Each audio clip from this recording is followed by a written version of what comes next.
is ascension. Lift up to a new dimension. This is ascension. Hey, what's up, guys? We are here for a part 2 with Broderick Chavez. The first episode we did, we had a ton of great feedback. A lot of people were asking more questions. So I reached out to Broderick and asked him if he would be nice enough to do a part 2 with us. So we are here today to do a part 2, and I'm really looking forward to that. Broderick, how's everything going with you? All is well. Glad to be back. Thank you for inviting me. Good. Yeah, we'd love to get you to come to Pure Muscle and Fitness soon with your wife and visit and see the community here. It'd be great to get you guys to come. I actually very much look forward to that. One of the parts of my both personal and business plan of the coming year is to get out and travel. The COVID nonsense and some of the other things that went on during the year kind of distracted me from getting out and doing my road show, and I really want to correct that in the new year. Yeah, no, that's awesome. I can't wait. Yeah, I'm really excited about you coming down and seeing the gym here and seeing everything we've built, because it's built with a lot of passion, and I think you'll really respect and appreciate everything we have here. That's good. So we'll dive right into it. I've prepared some questions. And I think these are things that people are wondering. I mean, I've had a lot of people asking me these questions personally. Some of these questions maybe I'm even wondering. So the first question I had here was, and we've actually spoken about this before, and you helped me out when I tore my tricep tendon there. For recovery of injuries, when it comes to like peptides and whatnot, you know, there's TB500, you know, there's BPC-157. And I don't think anyone really knows, like, you know, everyone's just like, oh, when you get an injury, they're just like, oh, do both. Now you know, they're like, oh yeah, do TB500 and do BPC-157. Now, speaking with you, you know, you taught me the difference between them. So I just wanted you to maybe give the viewers, you know, some insight on, depending on the injury, which one they would want to use and why. Well, it goes a little, as we spoke, you know, off this camera, it goes a little broader and wider than that. So I'll answer the question you asked, and then I'll supply a bunch more that you kind of didn't ask. In a very generic sense, and this is incredibly generic, TB500 is for more like muscle tissue, more of a muscle belly kind of surgery where you've been cut into, where actual muscle tissue needs to reconnect. Doesn't mean it has no impacts on, say, organ tissue and or connective tissue. It does, but the predominance of how it works, because it works via mostly microcapillization, and that is going to really be prolific in living dynamic tissue like muscle. So muscle tears, things of that nature. You know, you've had a surgery, you had your gallbladder out or something where, you know, the aponeurosis, your abdominal wall was actually cut into. That's going to really promote the recovery of the skin, connective tissue associated with the tendon, and the muscle. TB500 is more of the slow-moving tissues, the colloids, if that means anything to you, tendon, ligament, interjoint surfaces, bursal tissue inside. Now, again, not to say that it doesn't have any impacts on muscle tissue. It does, but they're going to be much lesser. That's the BPC, right? Yes, the BPC is more biased toward actual connective tissue. Now, the reason I said there's a lot more to it than that is there is. Right. One thing that's a lot more to it is both because of the tissues they affect and the way in which they actually operate on a mechanistic level, the time courses are not the same. Muscle tissue can change literally in 24 hours. Anyone who's ever lifted a fucking weight knows that. Yeah. Okay. Connective tissue cannot, because it lacks blood flow, because it's literally made out of different things. The organization, the intrastructure is different. So the time courses are wildly different. So even though a muscle tear is a very enormous and significant thing, you can repair that very quickly. Yeah. Weeks. Yeah. Whereas tendon and ligament damage, or wear and tear on the inside of a joint, actual plain surfaces, those are going to, even under the influence of pharmacology like TB500 and BPC, mostly the BPC, just going to move much slower. So you've got different tissues and different time courses of application, administration, and expected outcomes. And then the next major thing that people kind of drop the ball on is synergy and complementary actions. People are very accustomed to the plug-and-play nature of steroids. You pick a steroid, you take it, it works, kind of regardless of what's going on anywhere else. And by and large, that's true. But unfortunately, they get so accustomed to that, they forget that there are drugs and processes out there that aren't that plug-and-play. And this would be one of them. To really get the most out of these sorts of growth factors, you really need to maximize that entire peptide, let's call it drive, that entire peptide side of the metabolism, where you would ideally want some background growth hormone. And then you would, because you have growth hormone, you would want some background insulin so that you get the synergy of somatropic hormone and insulin to create IGF-1, which is a growth factor. Notice that word came up again.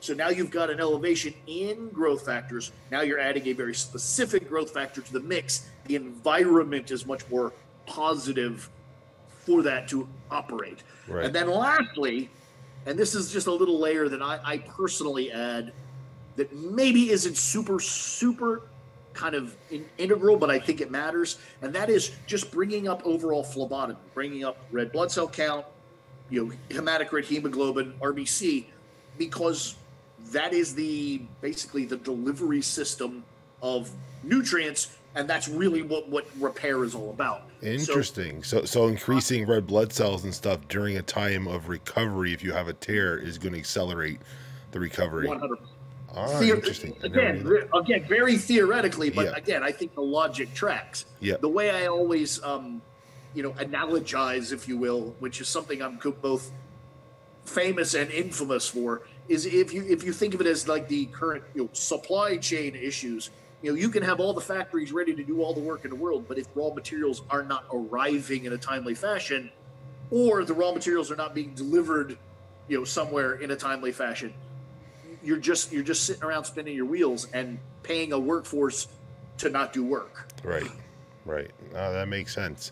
And I think a question that a lot of people have too, regarding the two different peptides is, how to do it intramuscularly, sub-Q.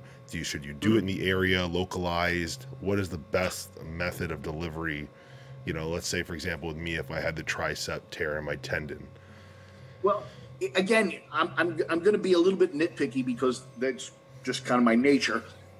There's a huge difference between the best and the best in a workable, practical sense. The actual answer is the best is, in fact, local. It solves a bunch of problems and then creates a couple of problems also. One thing I would point out, and by the way, we're also talking about two different peptides here, and they, in fact, do operate somewhat differently. The reality is TB500 really can be just administered systemically. Sub-Q, anywhere, it will travel globally and pretty much do its job. Okay. The difference between applying it systemically and locally is, according to the literature, a few percent. Let's call it 10% as a max. That's not a lot. The BPC does, in fact, seem to have some benefits being local. The problem is that creates two problems. One is doing it. A lot of injuries are such that being local is kind of problematic. Let's say, for instance, tricep. You're going to say, I'm going to inject my tricep. Well, gravity is a factor. So if you inject just at the tricep and then your arm hangs at your side, gravity is actually going to pull that to some degree down. So the drug is being delivered at the tricep level, but even though there's blood flow and all of that, your body is still mostly water, mostly influenced by gravity, and that's going to what's called pool. So now you injected your tricep, and the reality is you're delivering the bulk of the drug during its working window to your forearm. Yep. That's a problem. So, and you can only get so far above your tricep. It's a little ridiculous to think, you're going to tie your arm to an upright position and then inject your forearm so it perfect timing. There is, I mean, those are things that we could do in a hospital setting, but in a general sense, I am of the opinion that most of the time, for most of the people, if you take the if you take the 80-20 rule and you just go, what's going to give me the right answer 80% of the time? That's just properly timed in terms of, associated to the injury, proper environment in terms of other peptides, elevate red blood cells, lots of nutrition, and then just go systemic in terms of just sub-Q anywhere, you're going to be about 80% right. Yeah. In niche situations where maybe I'm coaching you or you are there and you can get a lay of the land, yes, there are benefits to being local, but it's a bit more nuanced and not something I would just say, oh yeah, just go ahead and do that. Yeah, makes sense. And do you think, is there a recommended dose like that people should be aiming for when they're using both TB500 and BPC?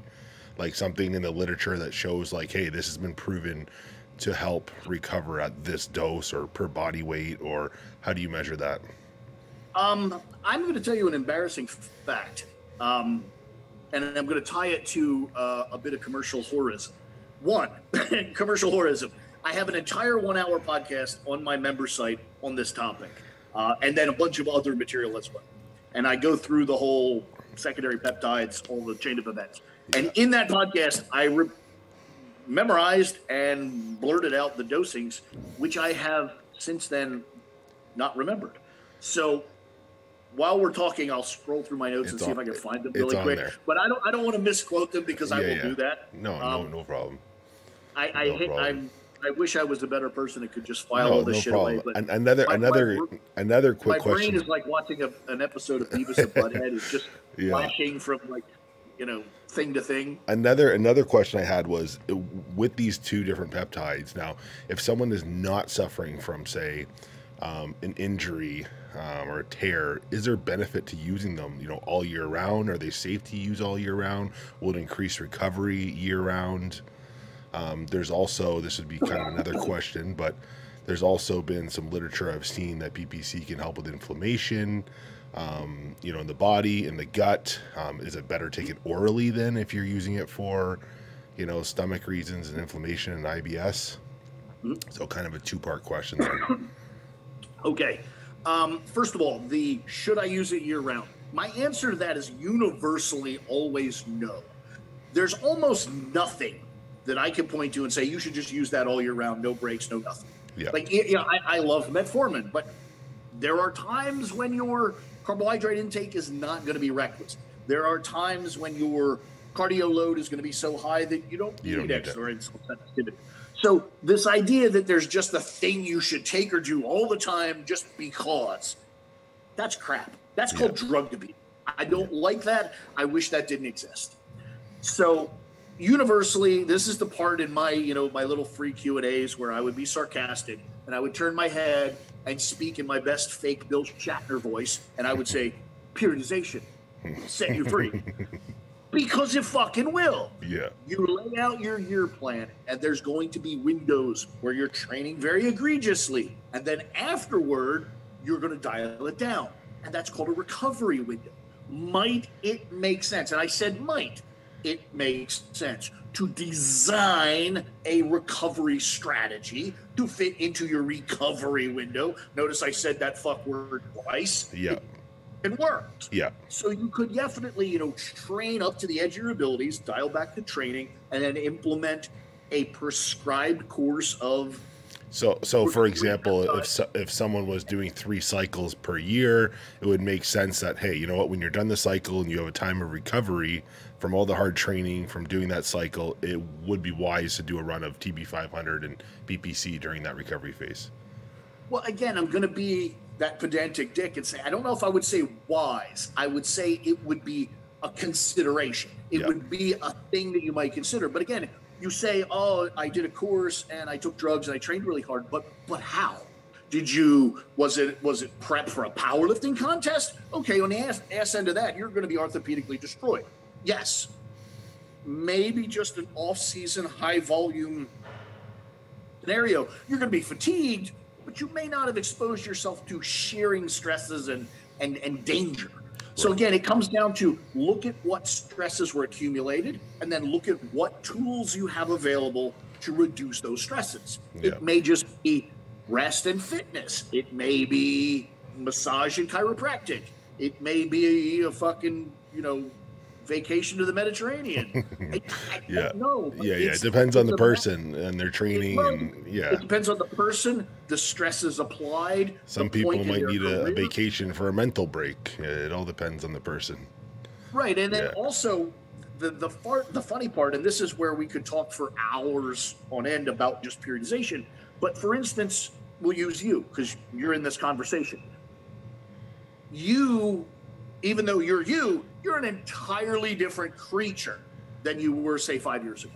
Yeah. You're stronger. You more drugs, different trainings. You are different. So now what might have been appropriate for you post-course 5 years ago might be completely wrong today. Yeah.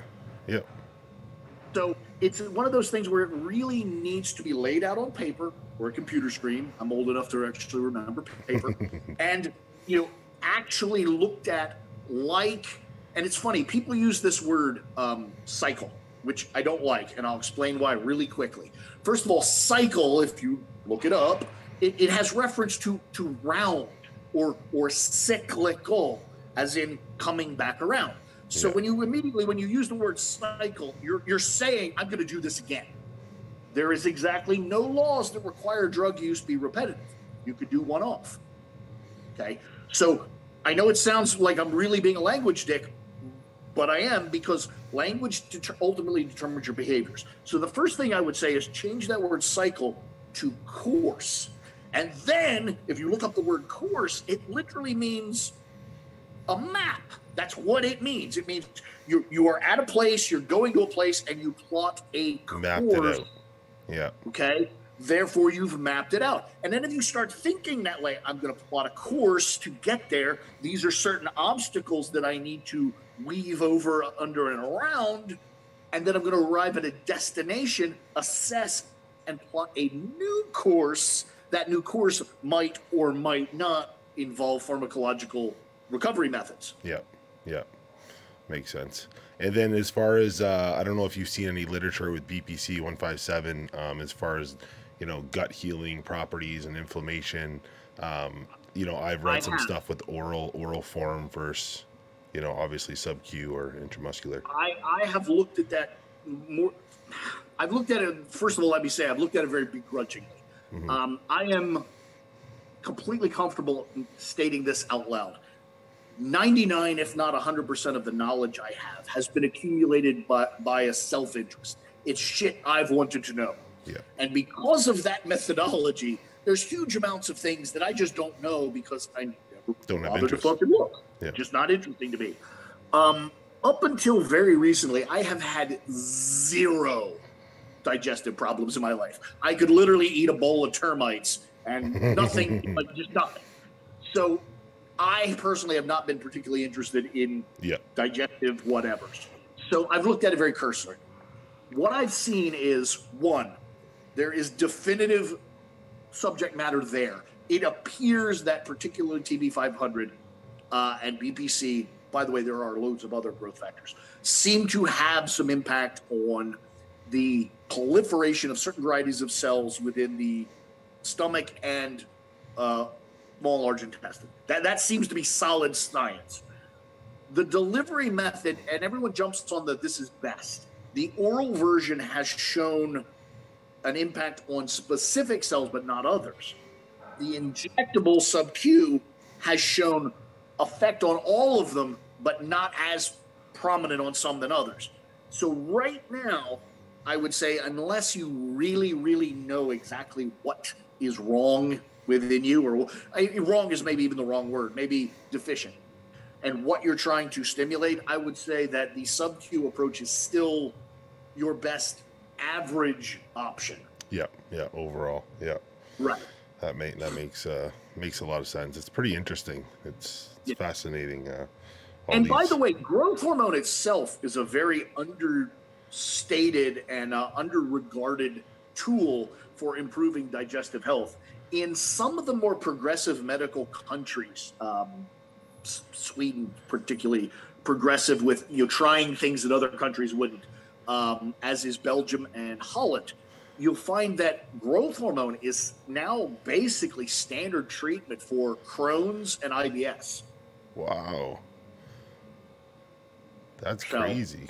I never knew that.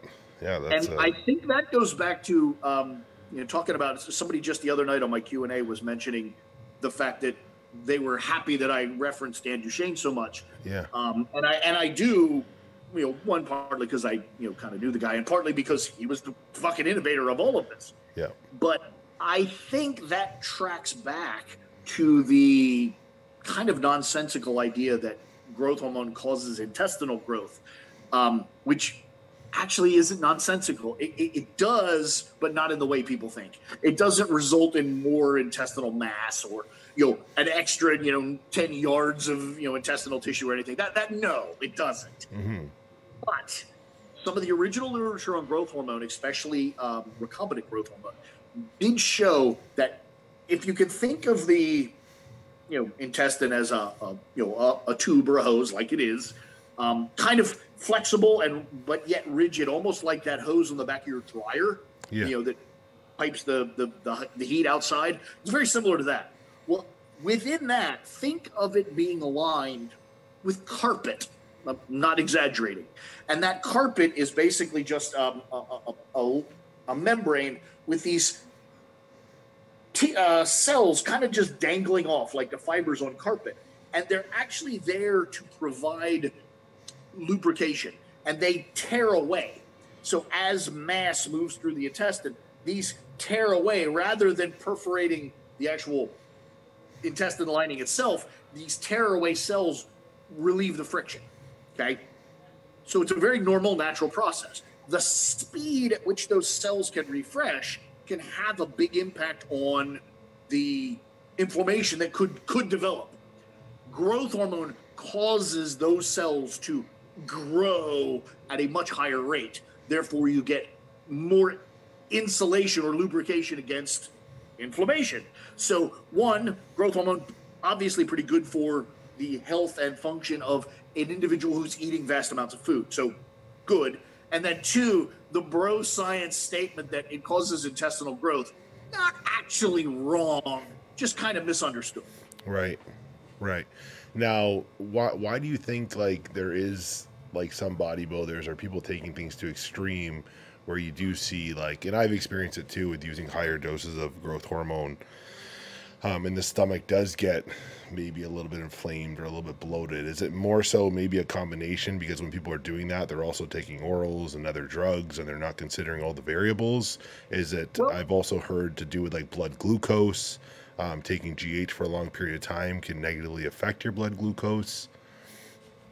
I would actually look at it an entirely different way. And again, this is, I'm not here to pat myself on the back or anything of that nature. I'm just going to state this as I see it. My training academically is in biology, in, basically clinical biology, if you will. Mm-hmm. And in clinical biology, one of the major things you do is pull the lens back and always look bigger. Rather than dialing in and looking at a problem face to face, pull the lens back and try and figure out, how did this develop in nature? How would this develop in nature? Why does this thing exist in nature? Therefore, you can start to track it both forward and backward. And when you think in that fashion, the way I would look at the problem is go, all right, here's a case where this very specific demographic of bodybuilders is getting this problem. Does this problem exist in any other unrelated population? And when you start to say, okay, thin limbs, low body fat percentage, but distended midsection. And then all of a sudden you realize, oh, diabetics, alcoholics, HIV patients, cancer patients all get the, I wish I didn't have to bring up his name, but the Columboism type presentation where they have low body fat percentage, thin limbs, big waistline. So now you've got unrelated populations with a similar presentation. And you start to think, all right, what do these things have in common? Metabolic stress, pancreatic stress, and possible blood sugar dysregulation.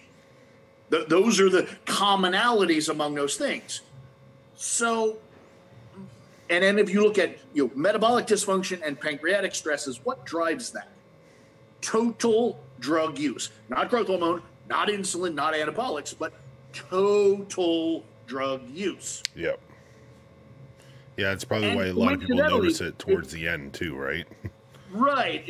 And then if you kind of, again, lay it in a timeline, think about this. It tends to get worse as the career progresses. Why? Because drug use tends to get worse as the career progresses. Yeah. And then how many times have you seen bodybuilder X, Y, or Z? I won't throw out names, but anyone following this should be able to pick a name who had a little problem with a distended waistline, and they go off to whatever, Holland or Dubai or wherever. They're going to solve their problem, and lo and behold, 6 to 12 months later, they come back, and they do have a smaller waistline. But you know what else they have? A smaller physique. Now, if you track physique size and dosage, suddenly, what do you think happened? They just dialed everything to fuck down. The drug use receded. The waistline receded. They had a more pleasing look, but it's just by virtue of they crossed some Rubicon of their body didn't like that much fucking drugs. Yes. Yeah. Yep. Got it. And do you think there's any correlation between, like, if people are not tracking their blood glucose and, they're constantly eating when their BG is in a high range, can that lead to gut distension and like digestive issues if you're constantly eating, out of range? Probably. But in the same breath, what do those people with the big waistlines have in common?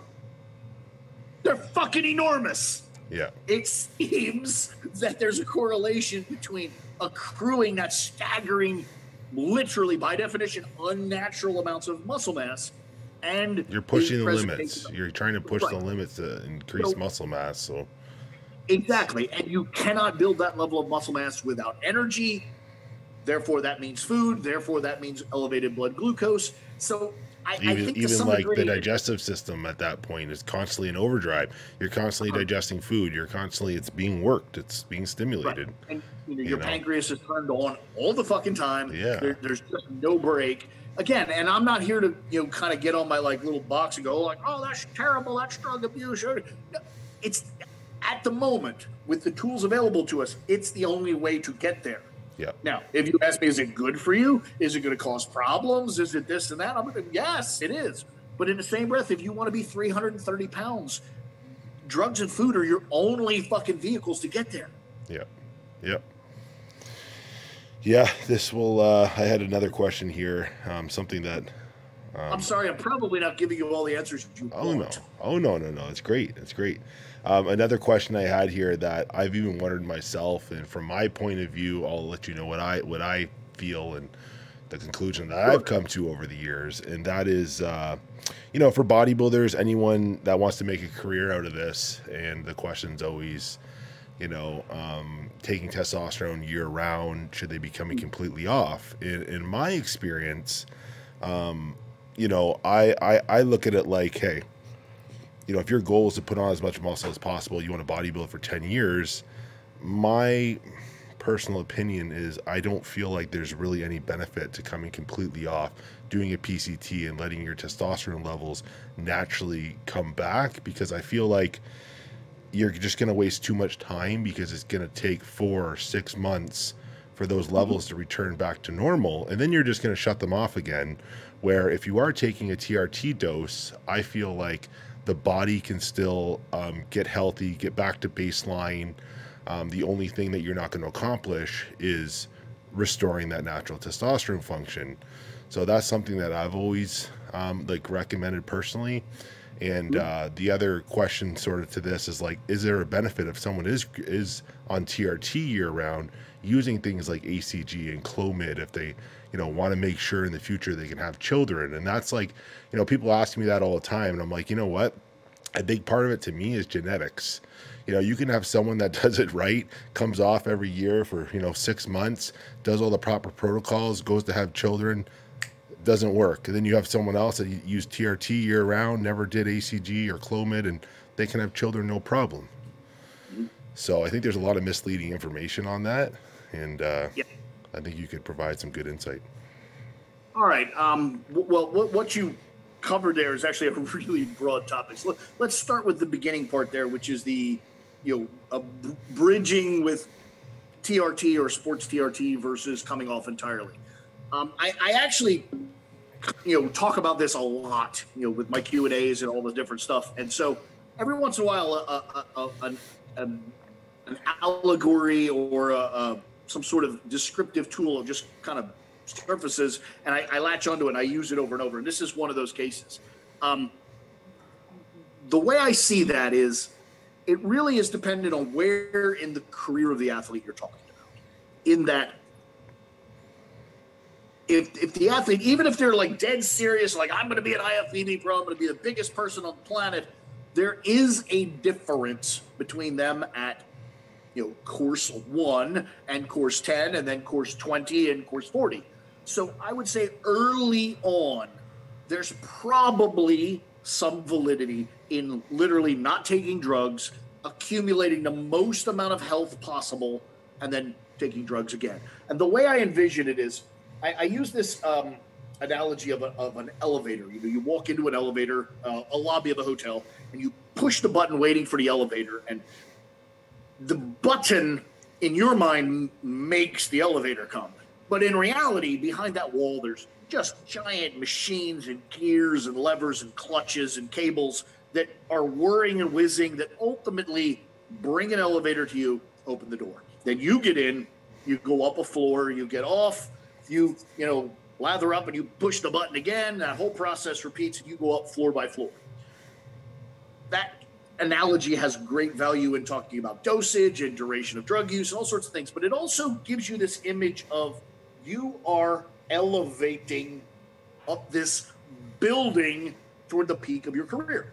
And every time you elevate, the distance you are now off the ground escalates. So after course 1, you might be 3 floors off the ground. And were you to fall off that cliff, it's not fatal. So you could come off drugs entirely, and the gap you need to close is not that big.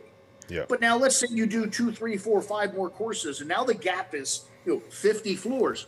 You fall 50 floors, you're mush. So as your progression up this building via drug-induced elevators, the distance off the ground or your altitude increases, and the fatality of the fall increases. So I think as you move through the courses, the risk of falling off the cliff gets greater and greater. And so the desire to move into more permanent drug use to buffer that gap gets more and more relevant. So I think that, the which is better is really more a matter of where are you at in your career. If you're in the first couple of years, you probably can, in fact, just come off drugs. You don't have a huge risk of fatality. You can move forward. You and me and other people, yes, I'm, genetically, I'm probably 140 or 50 pound human. I'm walking around at 235. That's hundreds of floors I would fall. I need a certain amount of support to buffer that gap. Again, so it's a matter of where you're at on the list. Yeah. As far as I'm committed now to TRT or HRT or sports TRT or sports HRT, do I or should I implement some sort of gonadotropin for this health, that health, or the other thing? My answer to that is, in this world, 100%, without question, I believe that the less drugs you take, the better off you are. So what that means is, if you're concerned about your fertility, periodically check it. Go to a clinic. Yeah, it's not the coolest thing. It's not a really fun, manly thing to do, but once a year, go to a clinic, have them check your fertility, get a sperm count, find out how many live motile, properly formed sperm you have, put a line in the sand and go, if that number falls below, and then, you personally insert your number, whatever, 2,000, 5,000, whatever that number is. And as long as you're above that number, fucking ignore it. Don't take drugs. If you fall below that number, have a conversation with your spouse. How important is this to me? Do I want to take an additional drug? If you do, do so, bring it up, and then stop. This idea that somehow, maintaining your natural production despite your drug use is a good idea. That's actually dick wrong. It's actually very counterproductive in almost every way. So crazy. So someone that would can, be my advice there, someone which is can, not, yeah. So somebody can still have good fertility if they are on TRT. They just have to get checked, and they could, if it's getting low, they could just do a course or a run of ACG or Clomid or whatnot, and to help stimulate that production and just gauge it over the year. Yeah, real quick. One, never use, a population size of 1 as your benchmark. But I personally made 0 concessions to fertility. I went into drug use like that is just not something I'm going to concern myself with. I don't care. I started using drugs at 16. At age 25, my wife and I decided to have children, and there was 0 concerns. And as a matter of fact, all of my kids were conceived while I was on grams of gear. Yeah.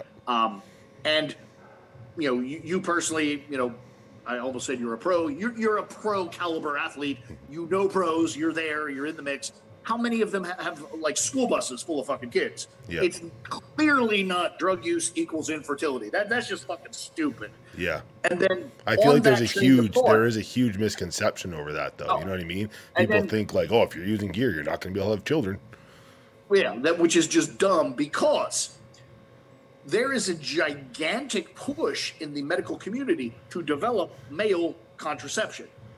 There is. They've been trying it for years, and you know how far it's gotten? Nowhere.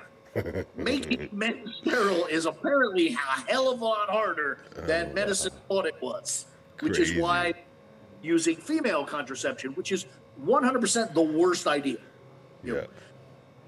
So this idea that if just steroids created male infertility, we could give teenage boys steroids and they wouldn't make babies. But yet, check every fucking trailer park in America. The miracle of childbirth is running fucking rampant. Oh my gosh, it's true. So with growth hormone, personally, I do both. I use back on point. Yeah. Okay. Yeah. No, with growth hormone, I sometimes use it sub-Q, sometimes use it intramuscularly. From my point of view, I feel like it's just the body just absorbs it at different rates depending if you do it intramuscularly or sub-Q. Is there, is one way better than the other? Is there different reasons to be doing something sub-Q versus intramuscular, or does it just change the rate at which that drug is? Well, there's two factors, and they're intimately related. Yet it comes down to that kind of just averaging your total risks and costs. The difference between the pharmacokinetics is exactly as you said, just the rate of distribution. It just moves faster when done IM because you're directing it directly into tissue that has blood supply. The blood supply is what ultimately moves it through the body. So speed is the only difference. However, that's in terms of pharmacokinetics. If you actually look at your body's overall response in terms of immunological response to a sub-Q injection versus an IM injection, they are not the same. Your skin is designed, well, the layers from skin to fat to fascia to muscle are designed in such a way to allow for wear and tear. It is normal and natural for you to get nicks and cuts and bumps and scratches. Those are intentionally, by design, buffered from your actual innards. If you get a wound that goes into your body, that's when you get an infection. You get a scratch, you don't get an infection. Yeah. So that's kind of the difference between, say, a sub-Q, which is that scratching. It's under the skin, but it's not in your body, whereas an IM injection is quite obviously in your body. I'm not trying to make out one, that is wildly more dangerous than the other, but I am saying that there is a mechanical difference, and it activates differing systems in your immune system. And an IM injection is just ever so slightly more immunologically taxing. One certainly doesn't matter for shit, but 2 a day for 5 years accumulates to maybe a hell of a lot more. So it's just a matter of balancing the risks and rewards. If you need a faster delivery because of strategy, timing, training, meals, sleep, then IM is a faster way to get that done. But you're going to pay 1 penny more in health. Right. That's it. That's the sum of it. Yeah. One thing that pisses me off sometimes when I use sub-Q, and it just drives me bananas, is when I do it in my stomach, and then sometimes for some reason it welts up, and I feel like it's not getting absorbed. I'll be like, I have to rub it and like put pressure on it. I'm like, why did this welt up? And then other times, no problem. The skin absorbs it. So that's why I always go for sub-Q for intramuscular. I like to just do my pecs because, I feel like there's no issues. And as long as you're, nice, strong, robust immune system and nothing's, particularly diminished, there's zero problem with that. Zero. Again, I try my best in most of my advice is to take the kind of the lowest average, just the lowest average. What's going to cause the least amount of problems for the most amount of people? To me, that's sub-Q. Yeah. But that's not to say that's always the perfect answer. It's just kind of always a good answer. Yep. Another question I had here, kind of a two-part question, I guess, regarding like injecting, PEDs. Is there any literature or data or anything showing that, using an inch and a half, getting deeper in the muscle, is more effective than using, a 5/8, or even some people even use insulin syringes if they're injecting small amounts of volume of, like, say, testosterone? Is it more beneficial to go deeper into the muscle, or is that just creating more scar tissue and more damage to the muscle?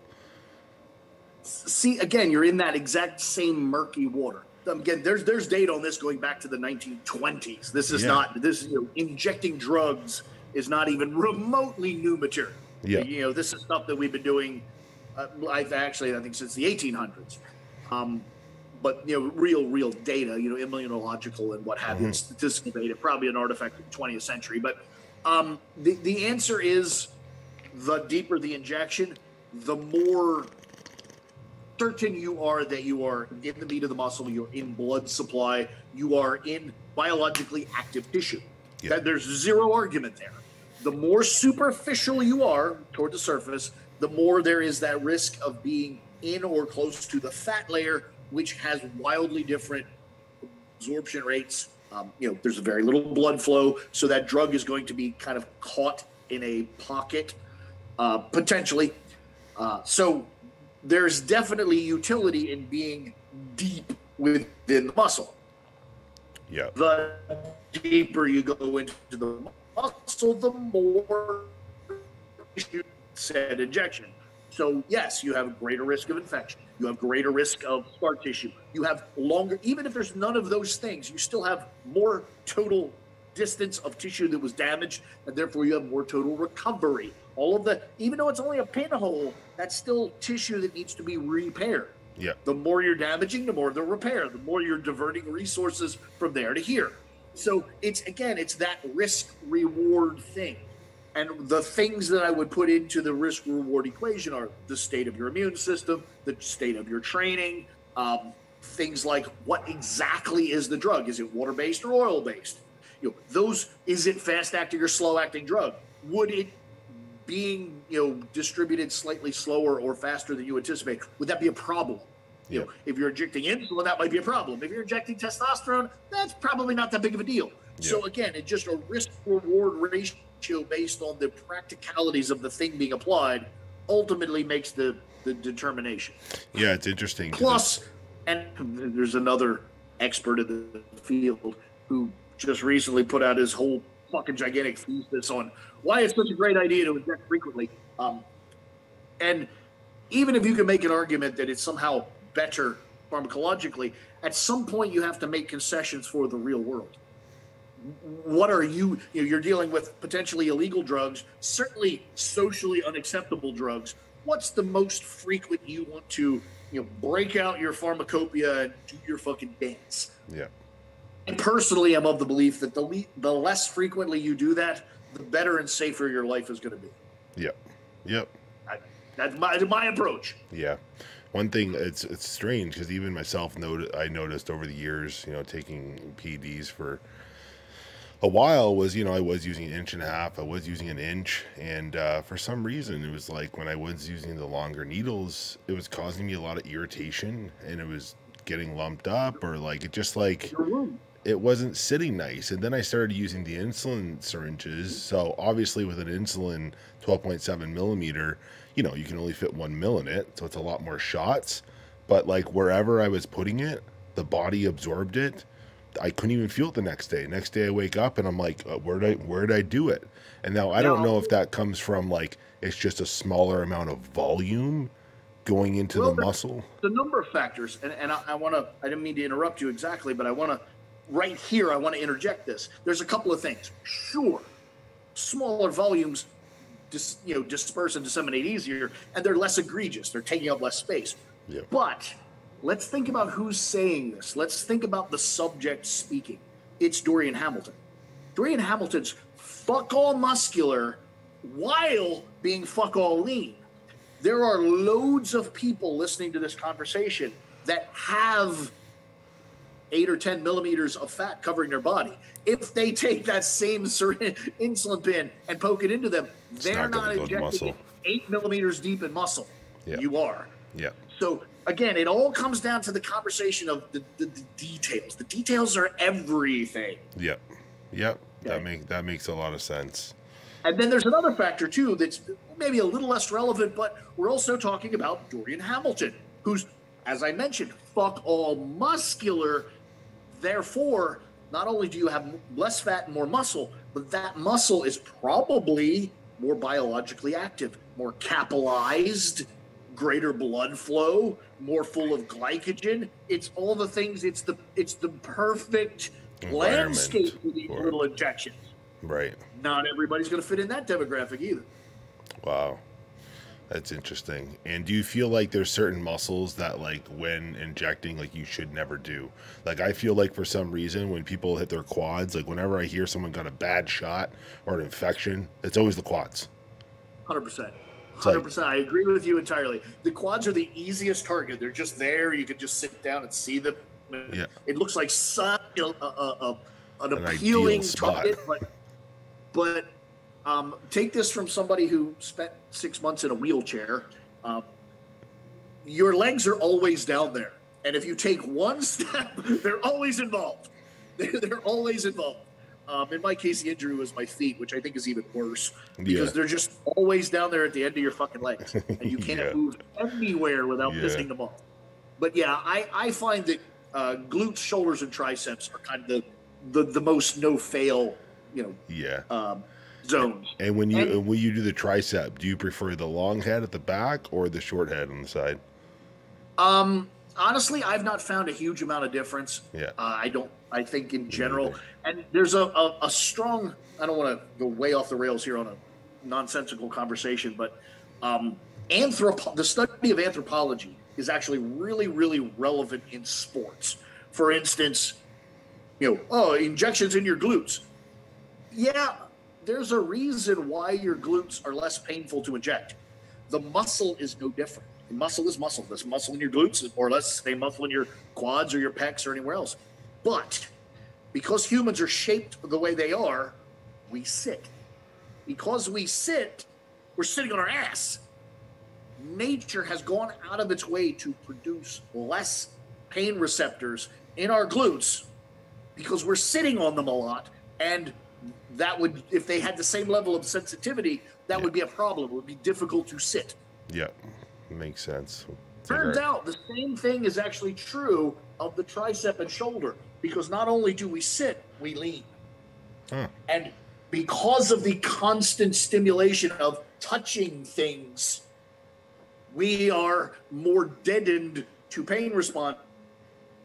Again, even combat, if you're going to get hit with something, you get hit over here, you defend yourself. Anthropology has made our structure suitable to our environment, and that's one of the things. Notice, you know, when you go to get hit, you don't like stick your inner arm. Hit my lat. Get my lat. This is delicate. You know, we don't turn our thigh open and let people hit and kick us on the inside of our legs. We do it on the outside.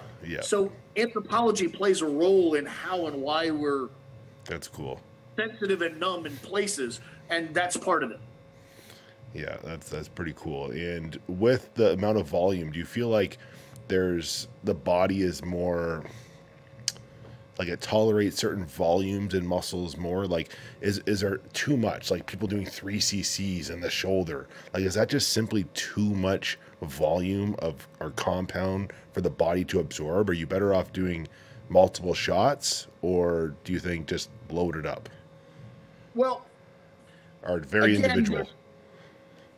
There's the answer, and then there's the detailed answer. The short answer is, on a biological level, if you can get it in there, it'll work. I'm not even being silly. Like literally, like you could take a 10 mil injection in a small muscle. If you can squeeze it in there and it doesn't rupture out, it'll be fine, and your body will eventually. And it doesn't affect the absorption of the drugs if you're mixing 3 different drugs in one syringe. No, absolutely not. So the short answer is no, it doesn't matter. But again, now we have the practical answer. And my practical answer would be a couple of fold. One, buy one variety of syringe that you're comfortable with. In my case, 23 gauge 1 inch. I buy 10,000 of them at a fucking time. And I have a crate of them, and that's what I use. They're 3 mil, so my largest single injection is 3 mils. Done. The conversation ends there.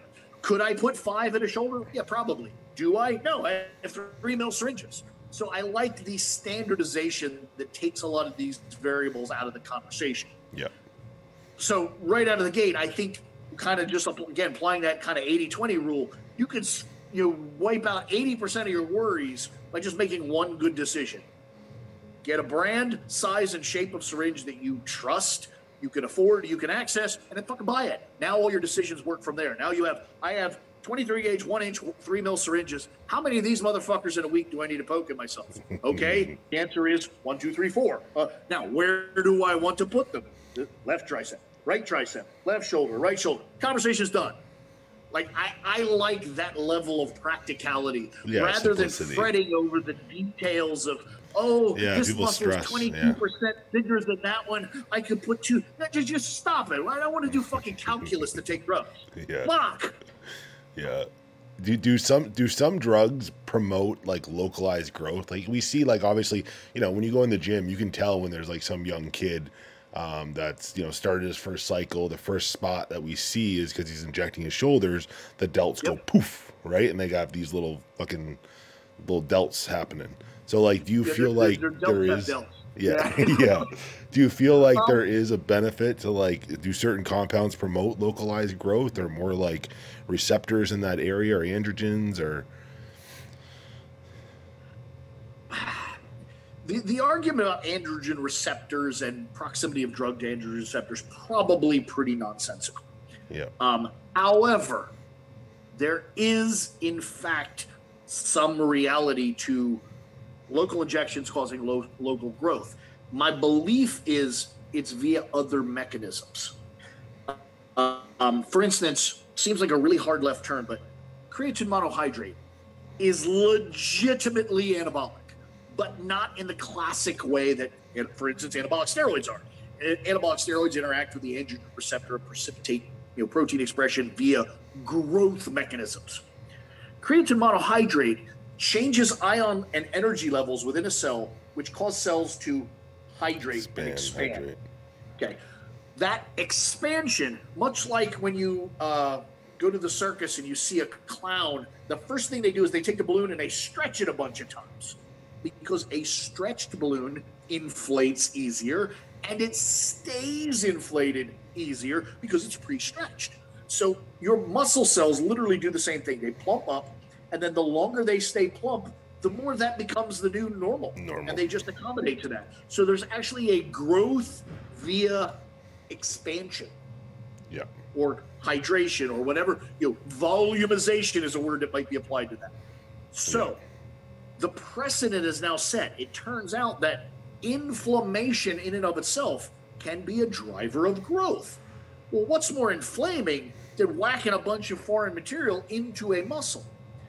It's taking up space, and then inflammatory and anti-inflammatory markers are coming in there to deal with it, and there's all these processes going on that inflame, take up space, cause action. So I believe that the site injection, even going all the way back to the synthol days, probably did legitimately drive some local growth just by the inflammatory process of it being there.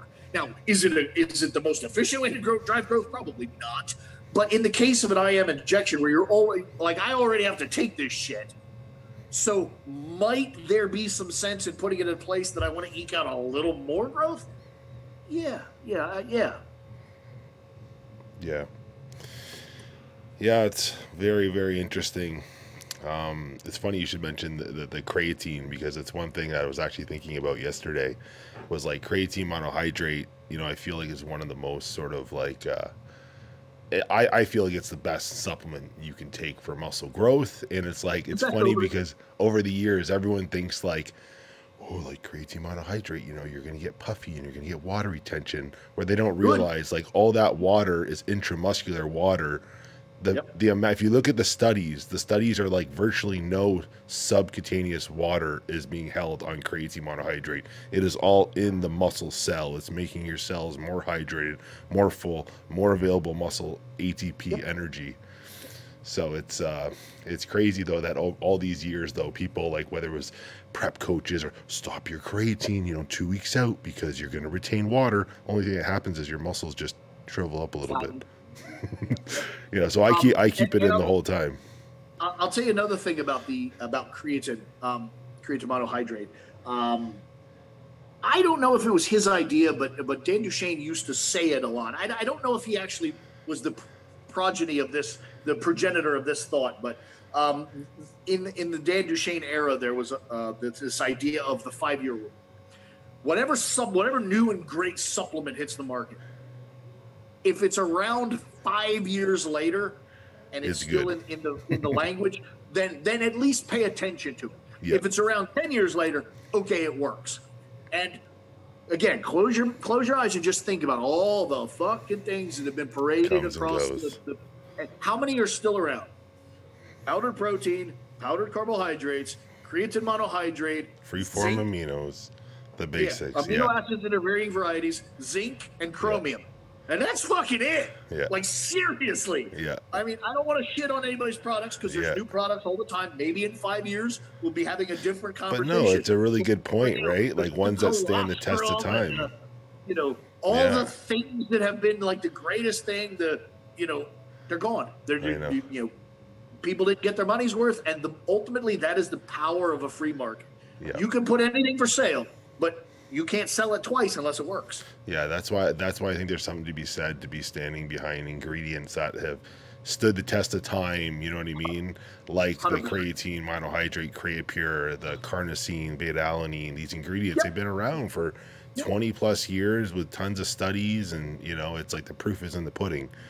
So yeah, it's 100%. It's cool to be cutting edge, but you know, most of the people on the cutting edge, again, and I'm not being besmirchive, but part of the reality of being on the cutting edge is you're wrong as much as you're right. That's what the cutting edge is. Mm-hmm.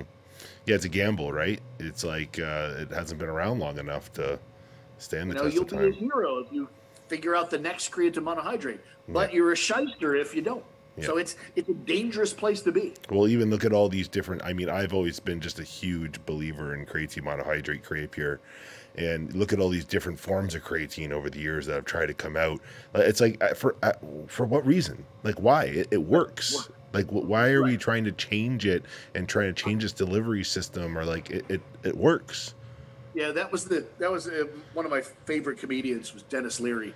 I don't know if you know who that is, but you know, the thing that always comes to my mind is he always joked about crack cocaine. He's like, who the fuck thought cocaine needed an upgrade? Like, why did that happen? Yeah. Who did cocaine and went, oh, that's just not good enough? Oh my gosh. Really? Yeah. What the fuck's wrong with you? Oh man. What are your expectations? Yeah. Wow. One of the last questions here, I had two more, was I don't think people talk about it enough, and I know you and I have had these conversations, was, women taking, PEDs. What are some of the best ones that you think are best for women while trying to minimize, effects that they don't want? People, me and you had this discussion, people call it side effects, but it's like realistically, these side effects are just effects of the drug that we don't like or women don't like. So how do we minimize those effects, with a woman taking something like an Anavar or Primo? Is there a certain duration of time that they can take that drug until those effects, heighten and they're more at risk to get the effects that they don't like? So I thought you could touch on that. I can, and I will. Now, I want to preface this with a couple of things. One, this is a gigantic topic, and you and I would have to sit down and have a 2-hour talk on this, and we still wouldn't do it justice. Well, let's keep it simple and go. Right. I and don't say, want people to walk away from this like thinking they have the secret of the universe. Well, let's say it's a figure girl, some girl that wants to put on some muscle. They don't want to obviously risk too many masculine effects. Right. What would the top 3 drug choices be leading into a competition if they're looking to burn body fat, retain muscle mass, build muscle mass, and get in great condition? Let's start maybe in a slightly different context. I'm completely comfortable answering your question, but I think we need to build to that. In that, when people think building muscle, they immediately leap to AAS. That's testosterone, Anavar, Winstrol, Primobolan. They jump right to steroids. Yep. The reality is there are non-steroidal modalities that will cause some muscle growth. Clenbuterol, growth hormone, possibly even insulin. And now the plus minuses of those are they have other side effects and consequences. They're not nearly as effective at specifically driving muscle growth. But some of the upside is they're non-sex hormones, so they're not going to cause amenorrhea. They're not going to cause mustaches and Adam's apples and clitoromegalia and some of the things that all these male characteristics that are associated with So again, this is the turn to the sky and speak the words. It's a matter of periodization and career planning, in that use the drugs most appropriate to your position in the sport and your risk-reward ratio. So don't immediately think, gaining muscle equals must take steroids. No, probably, but not absolutely. So that's important.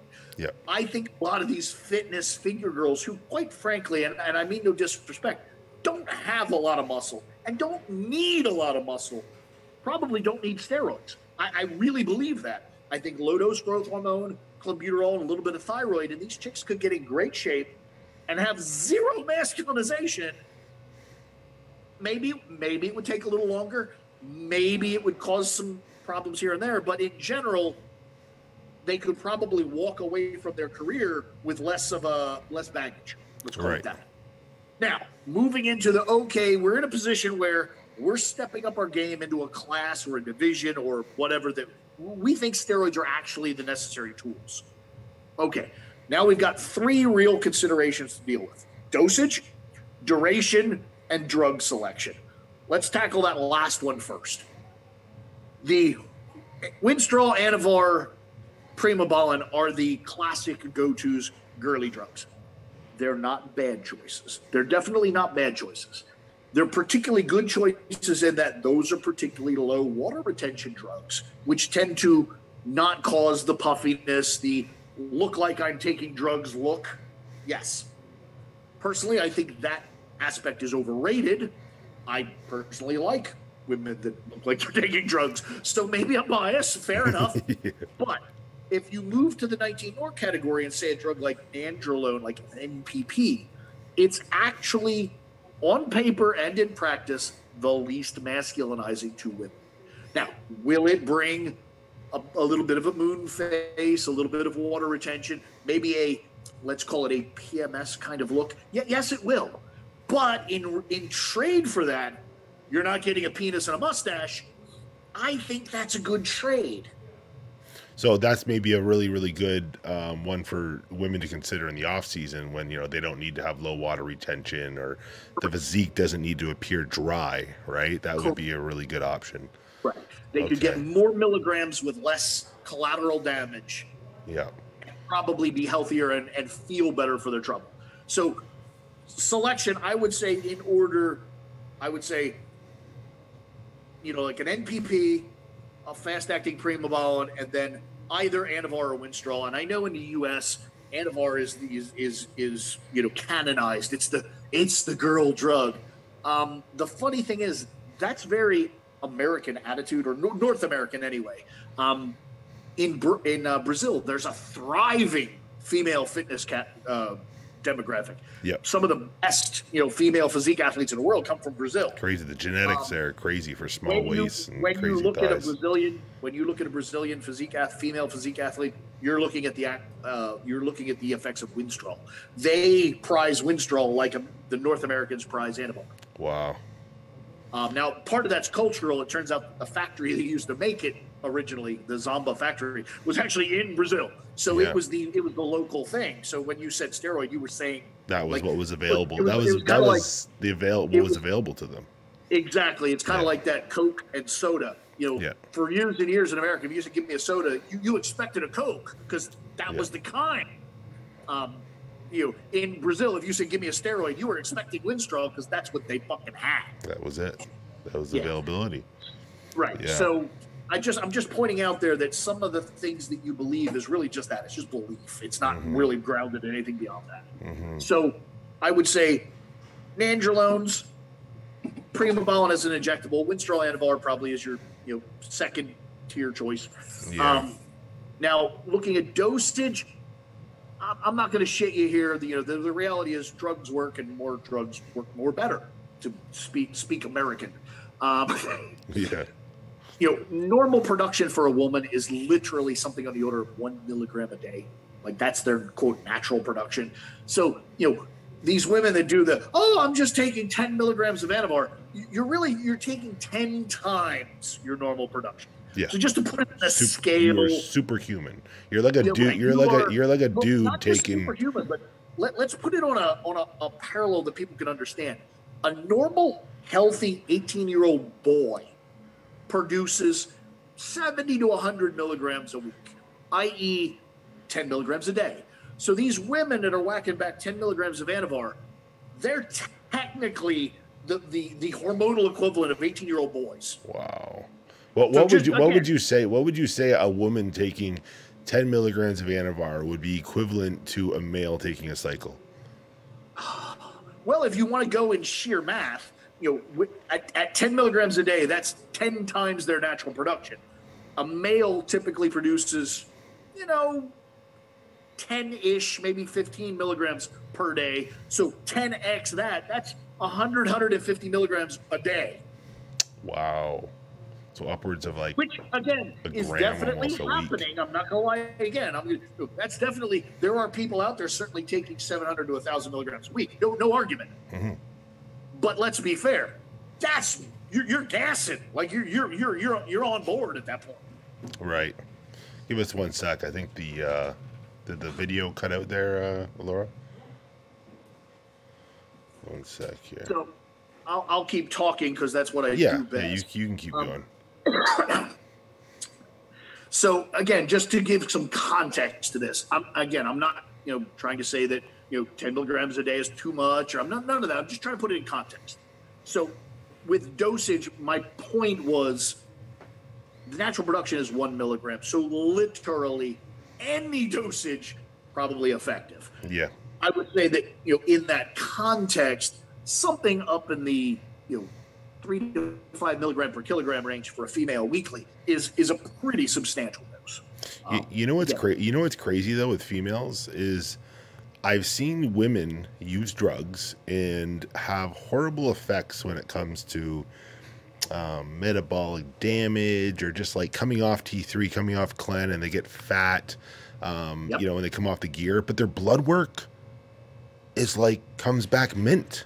I'm like, how are they using all this stuff that's so powerful for their bodies and then like they have a horrible response on their appearance when they come off it if they rebound bad, but their blood work comes back and it's like everything checks out. They're perfectly healthy. Well, here's the and this is a topic which I would love to explore one day in detail. And when I say explore, I mean talk with other people, be smarter even than myself. This is where the Lyle McDonalds and people would come into the conversation.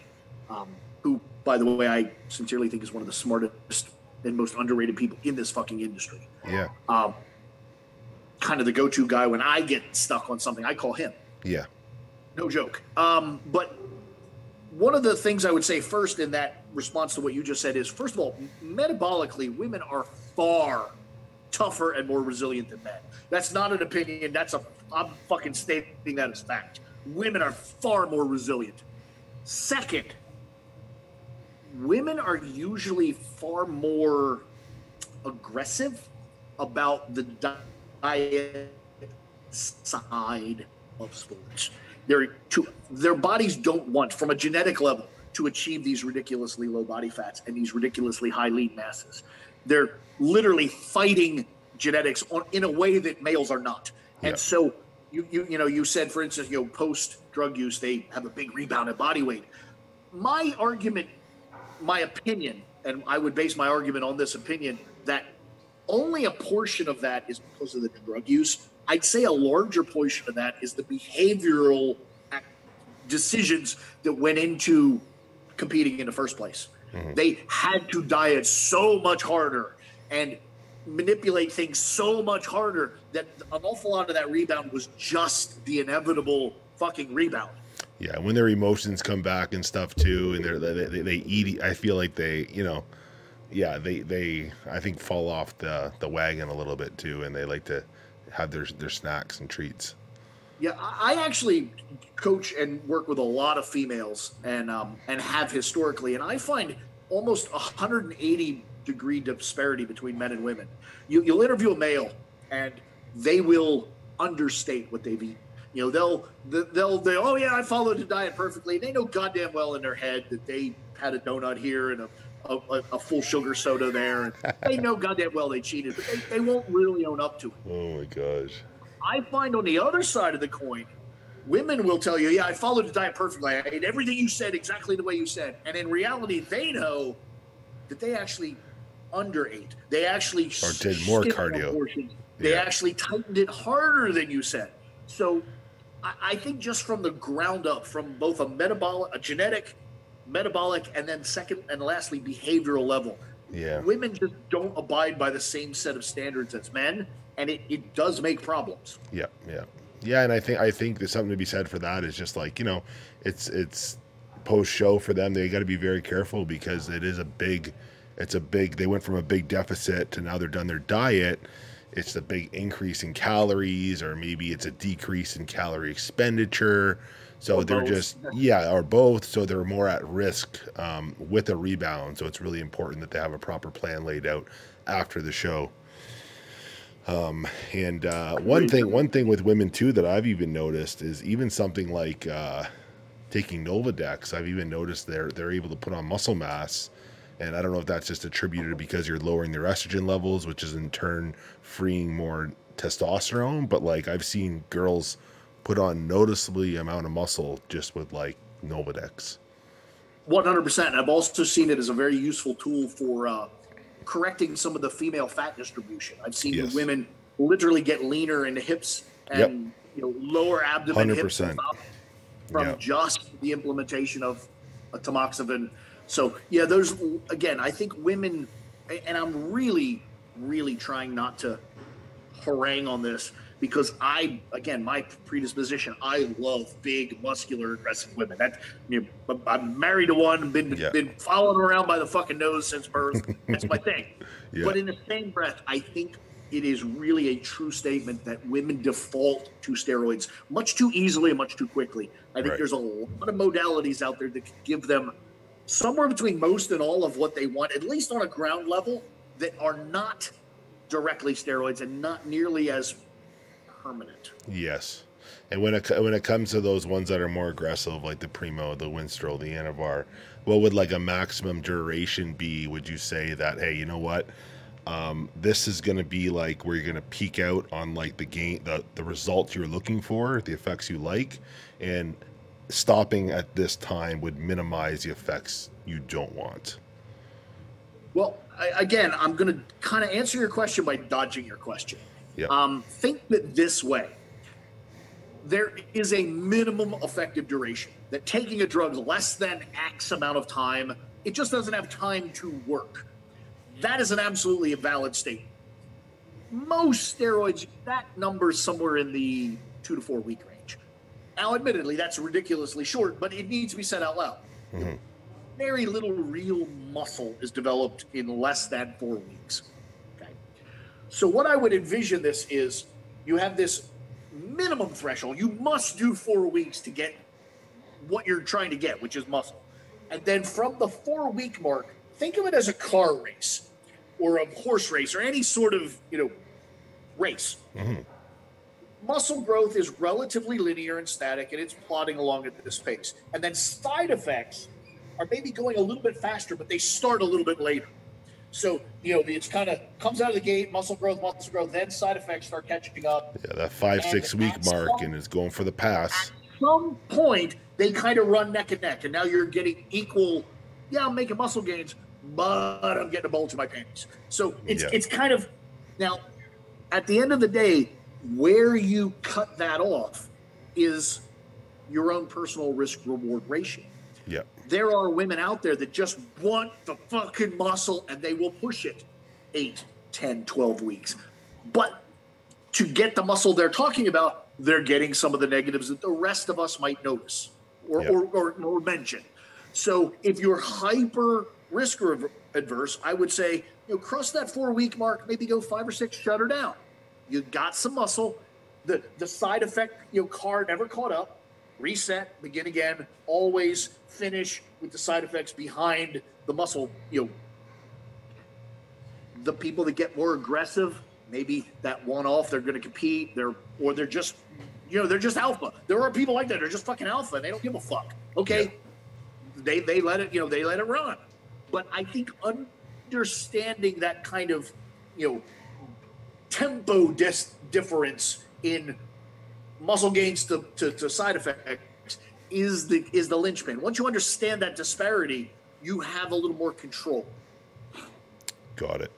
I think that's going to provide a lot of good insight for women and give them something to think about, because I think there's just there's not enough information out there for them. And you just have these random coaches and gurus putting on girls on cycles and for 3 months at a time, whether it's Dorian or any of these drugs. And, I think they just need to understand, the cause and effect of these things they're taking.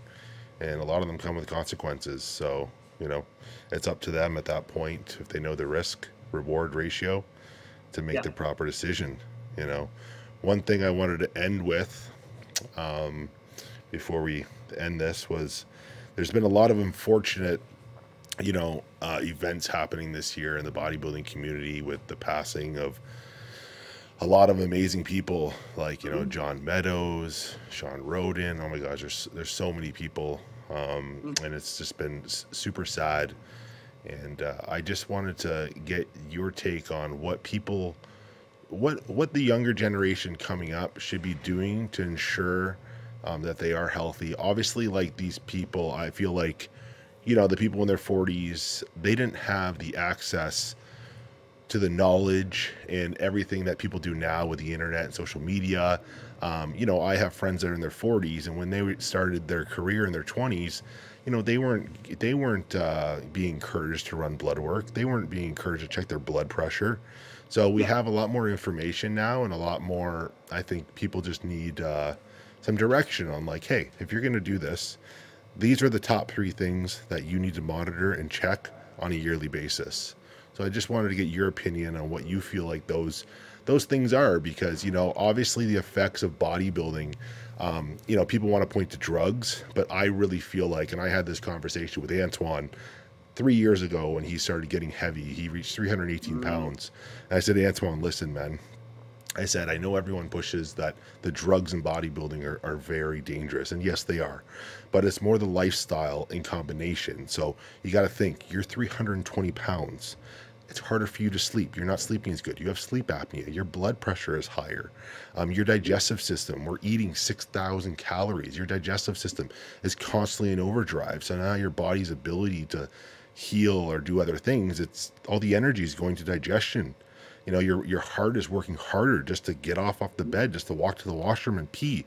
So I said it's very important that you take this time. If you want to be the best you can as a pro bodybuilder, dedicate these 5-6 years. Don't waste time, because you're at risk with the lifestyle being this heavy, being this big. Even training at 300 plus pounds, I can imagine is probably not healthy on your heart, you know? Or your orthopedic system or any other system. Yeah. All right, I'm going to take a couple extra minutes and answer this in a way that maybe you're not exactly expecting. Yeah. But I think it's important, because I simultaneously I want to answer your questions, but also I want to kind of get my approach or view of the world across to people. One, they might be interested in my material and spend some money, and two, because I just think that oftentimes people just answer questions and they don't give enough background to why the fuck they think that, and I don't like that. So I want to take a moment and just start from ground zero. Let's pull away even from bodybuilding. Okay, I think if you are a human, if you're a fucking person and you have blood, you want to get it checked not less than once a year. You know, you go out to your car, there's that fucking dipsticky thing in there. You know, you periodically pull that out just to make sure that the oil in your car is fucking at the right level and in there. Like, I don't think you should treat your body any less respectful than you do your fucking automobile. Yeah. Okay? I think if you're a person, you should get blood work. Now, does that lead into conversations about poverty and fucking social medicine? And yeah, it does. And I don't want to have those conversations. But if you have a fucking blood and you have a fucking $100 bill, get blood work once a fucking year. You should do that. End of story. Now, also, I think if you're even remotely interested in your health, just as a person, you should track your body fat percentage roughly and your blood pressure roughly. Blood pressure probably once a week, maybe more. Body fat percentage maybe a couple times a year, you know, just whether it's impedance or, you know, calipers or something. And basically give your body the same level of maintenance and respect that you give your fucking automobile or the roof on your house. I think that's a reasonable, rational way to live in this world. Okay? I believe that. I believe it deeply. So that's kind of my ground level. So now if you take that and you move that into sports and you say now, you know, like an automobile, rather than just being a grocery getter, this thing's now my job. I drive this fucker for a living. Okay, I think you need to get a little more invested. Again, I think that's rational. Yeah. So I think, and by the way, when I deal with athletes on a level, I try not to sell this so much on the, like, you know, I want you to live a long, healthy life, you know. No, I treat it more like these are things that, one, will give you a longer, healthier life, but more importantly, they'll make you a better athlete while you're alive. So I sell it on the performance angle. I said, with that in mind, you shall check your blood pressure every single day. Unless you're on vacation or in a hospital bed, you're going to check your blood pressure every single fucking day. You're going to track that. You're going to track your body weight once a week. You're going to track your leanness not less than once a month. You might have in your possession the tools to track hemoglobin and blood sugar. Okay, I don't think that the $200 each for those devices is too much to invest in a career. I think you should have them. We might not use them all the time, but I think, again, they're things you should have because they're good those tools. are metrics we might measure. And then I think minimum, like the just human who does blood work once a year, I think minimum you will check your blood work at the peak of dosage and the peak of low dosage, whatever your off or TRT is. And then we determine basically how bad is it and how good is it. We can guess everything in the middle. And then as you get more aggressive and or advanced, we will do blood work more often, looking for more different things. But I think that as a minimum, blood pressure every day, body weight once a week, leanness once a month, blood work twice a year, that's fucking minimum for both health and performance. And I really sell it as performance first, the health is a lucky side effect. Awesome. Yeah, I think that's some really, really good, useful information there for people. And I think it's like you said with the blood pressure, I think that's one thing that people don't pay enough attention to. And I think that's probably one of the, you know, the first sort of signs that you need to like get your health in check, because, you know, if you have high blood pressure over the course of 2-3 years, I think that's going to create a lot of long-term damage to your health, which, you know, can be an effect of the drugs, of the lifestyle, of the body weight, of everything to do that comes with bodybuilding. So it's not necessarily just the drugs, but the lifestyle and combination causing this high blood pressure, which is then going to put stress on, you know, a lot of different things in the body that people need to make sure they're monitoring. So yeah, I think that's some really good, valuable information there. I've also had a lot of people messaging me, asking me about your website, about your membership section.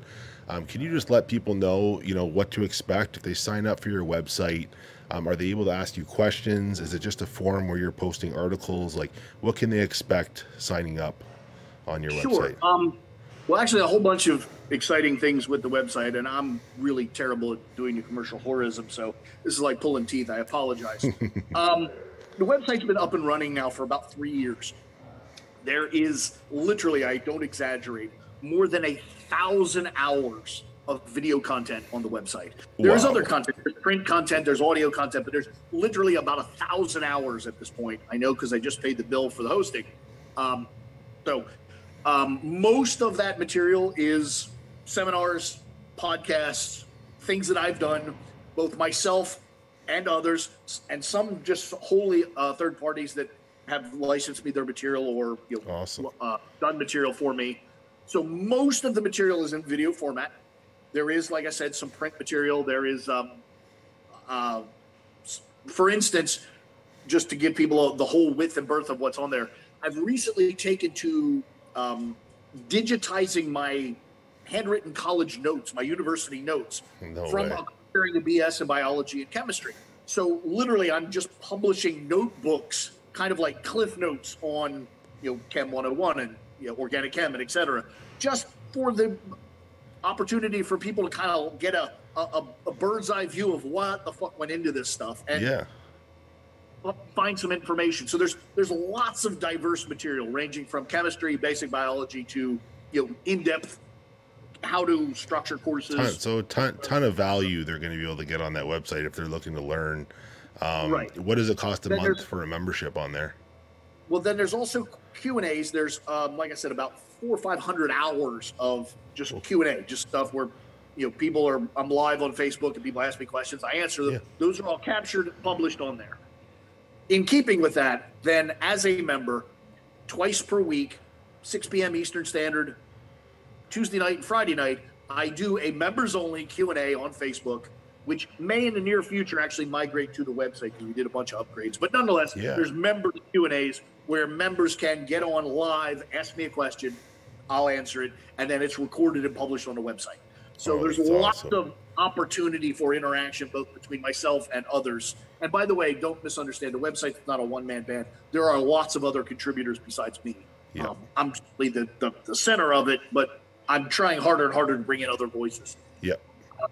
And then lastly, we've just recently implemented, and when I say recently, I mean like last week, implemented forums. So now we do have, I'm not a big fan of forums, doing it very guardedly, but we do have some forums where we can post and, you know, exchange information. And we're largely doing that because Facebook is getting wise to the subject matter we're dealing with, and eventually they're going to freeze us out. I think that's cool, man. The forums are old school, and I think for your members, I think they'll really enjoy that.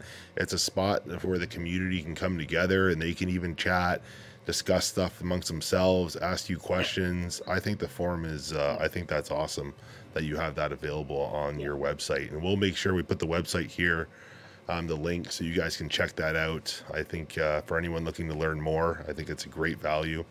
And I'm continuing to learn from Broderick. I'm going to keep him on the line here when we let him go to ask him some questions for myself for my prep. Guys, that's it for part 2 here with Broderick. We could talk for hours and hours. I appreciate everyone, all your support. I know you guys love these episodes with Broderick. Guys, comment below. Broderick, I really appreciate having you on. You know, you've helped me more than I can put into words, and I appreciate everything you've done for me and all the content and everything you're providing to the community, because I think it's priceless. I think you're doing great stuff, and I appreciate you taking the time today. Thank you.